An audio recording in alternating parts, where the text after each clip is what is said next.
tagumpay ay nagsisimula sa isang simpleng pangarap. Isang bagay na kayang gawin ng lahat. Ngunit sa pagtupad nito tayo nagkakaiba. Dahil may ibang naniniwalang wala silang kakayahang tuparin ang pangarap dahil salat sa oportunidad.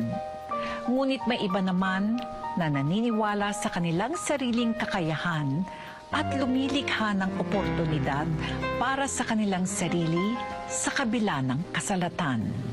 Mga kapamilya, ihanda na ang inyong mga puso at ang mga panyong pamunas ng luha dahil muling magbabalik ang nag-iisang tahanan ng mga totoong kwento ng bawat Pilipino.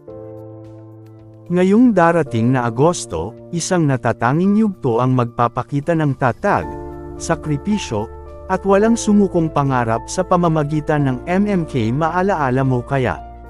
Sa pagkakataong ito, masasaksihan natin ang madamdamin at kapana-panabik na talambuhay ng basketbolistang si Rene Bader Bonilla.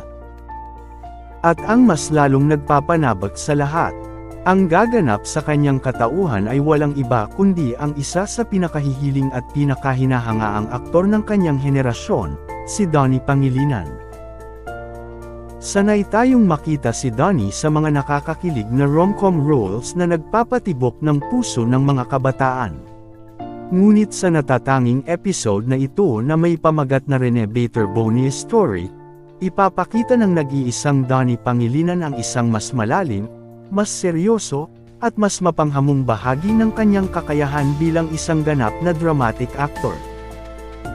Mula sa pagdidribble ng bola sa loob ng court hanggang sa mabibigat na komprontasyon sa pamilya, asahan ang isang acting piece na tatatak sa puso ng mga manunood.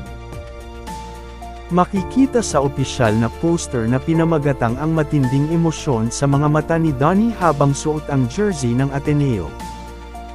Katabi niya rito ang mga veteranong aktor na gaganap bilang kanyang mga magulang, na sumasalamin sa bigat at lalim ng suportang pampamilya sa likod ng bawat tagumpay at kabiguan ng isang atleta.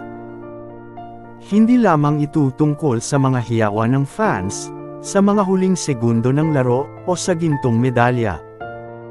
Ito ay tungkol sa mga gabing walang tulog, sa mga sakripisyong tinitiis malayo sa pamilya, at sa determinasyong bumangon sa tuwing naidarapa.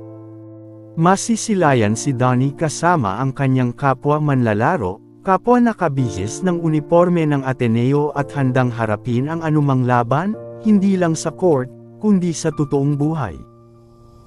Dahil ito ay isang makasisiguro ang mga manunood na walang bawas ang emosyon. Mas palalawigan ang mga eksenang magpapakita ng tunay na pinagmulan, ang simpleng pamumuhay at kung paano naging sandigan ni Rene ang kanyang pamilya upang pasukin ang mundo ng basketball. Pawis at luha sa training, ang matinding preparasyon, disiplina, at ang pressure na bitbit ng isang varsity player na naghahangad na may taguyod ang kanyang pamilya. Ang matinding pagsubok, ang mga hindi inaasahang hamon na sumubok sa kanyang katatagan na muntik nang magpatigil sa kanyang mga pangarap.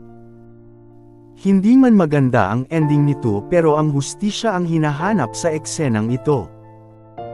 Pero ihanda na ang mga puso, baka ilang luha ang masasayang nyo dito. Pinaghandaan ang estoryang ito ng mga staff at directors ng MMK upang mas mabigyan ng inspirasyon para sa mga kabataang may pangarap sa buhay at pamilya.